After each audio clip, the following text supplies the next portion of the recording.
allo rehefa hoakantomasatra sy ny manodidina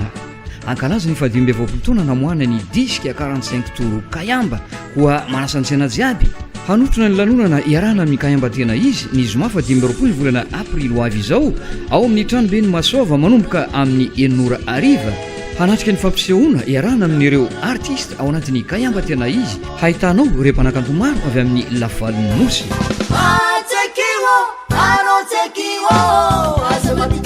famaranana ny lanonana ny alady fa 7 ny volana aprily ao amin'ny kianja ny stela marisy manomboka amin'ny rora sy sasany vahinina saina lien boesa vidipidirana 10,000 ariary tongava maro fa fampisehoana tsy misy ohatran'ity fa 10 taona namoana ny diska kayamba